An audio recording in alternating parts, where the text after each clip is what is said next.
welcome back to another edition of Homemade. And today we are going to be preparing some collard greens. Now, I know you don't see my greens on the table. We're going to come back and I'm going to show you how I washed them, cut them up, and all those things. But right now, what I like to do before I actually put my greens into the pot, I like to go ahead and get my seasonings in and also get whatever type of meat that I'm going to be putting in the greens. And today we are going to use some smoked turkey tails. And I also chopped up a whole purple onion. Put a half a cup of sugar. I put a tablespoon of paprika, a tablespoon of garlic salt, a tablespoon of onion powder, a tablespoon of chicken bouillon. I also put a tablespoon of Creole Seasoning, and I put a tablespoon of celery salt.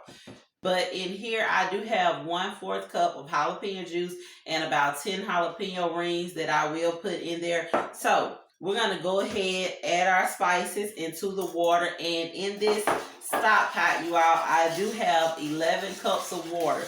You don't want to put too many cups of water because once you start putting your greens in, of course, your water is going to rise.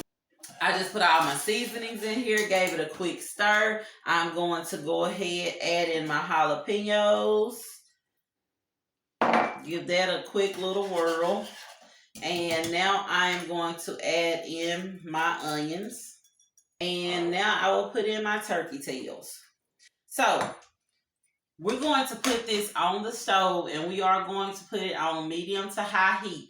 We're going to cook this covered for at least 30 minutes. And the reason being, I like for my meat to get tender and kind of fall off the bone while my greens are cooking. I'm getting ready to wash my greens. And they actually started to turn on me, but we're not throwing them away. No. We are going to eat these greens.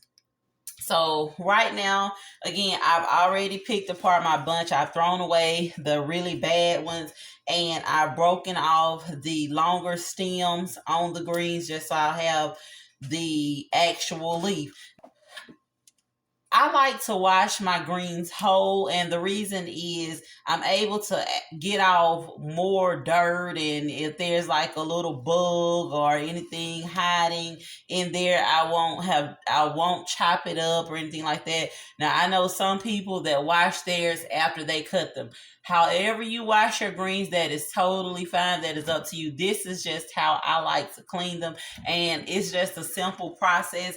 I just take some baking soda and salt. In here is about, I would guess, about a half a cup of baking soda and maybe 1/4 cup of salt. And I just like to sprinkle it all throughout my greens just to make sure it gets down in there.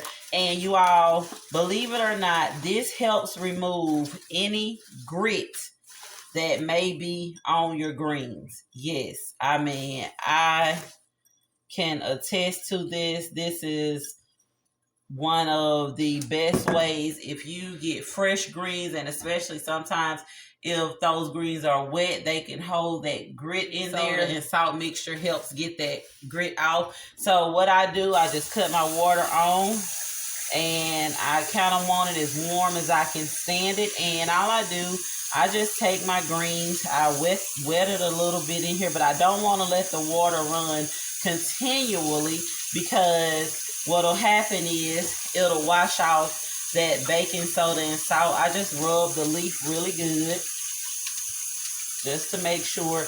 And it's almost like, you all, they are so clean. Literally, the term squeaky clean, the leaves start to squeak. So once I feel like I've cleaned it enough, I just shake it off. And I already have my bowl ready. And I do the same thing. Now, this can be a time-consuming process, but I would rather do it this way and take a few extra minutes than eat grit. So I'm going to go ahead and wash these up really good. And I'll come back and show you how I cut them before we get ready to put them in our pot.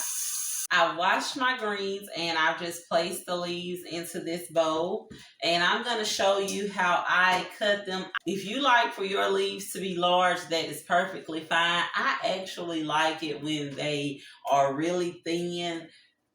It just gives it so much more of a flavor to me. So what I do, and again, I know some of my leaves are a little off color, but I just like to lay them flat on my cutting board, and my surface of my table is clean because I know the leaves are touching the table, and I just kind of like to get as many leaves as I possibly can down, and I like to lay them from largest to smallest. So I'll put the largest on the back side, and I'll just kind of keep layering them, and I'll do as many leaves as I think that I could possibly hold comfortably when I am rolling them up.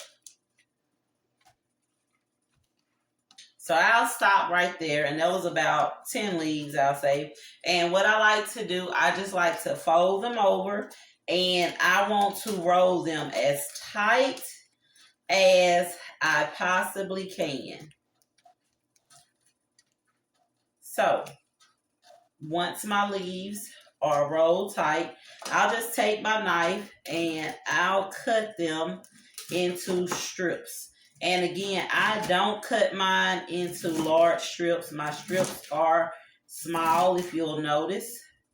So I chopped my greens. It took me about 5 minutes just to chop up this small pan right here. I'm going to take these. Our turkey tails have been on the stove and they have been boiling for about 35-40 minutes. I'm going to go ahead, put our greens in, and start to let them cook. So our greens are in. I am going to let them cook for at least 45 minutes before I actually come back and give them the first stir. So again, we are going to reduce the heat on these to medium. We are going to leave our lid off, and we're going to let them cook for only 15 more minutes, you all. We are going to go ahead and add in our vegetable shortening. And I'll put in like a tablespoon of vegetable shortening. Just make sure that it does get mixed in there really well. Let them cool for about 5 minutes, and I'm going to come back and sample them and show you how good they are. Our greens have cooked for about an hour. They are done. You all, they smell so good. I really wish you could smell these. I'm going to go ahead and taste. And I was going to put some turkey tail with it, but I'm just going to taste the green first.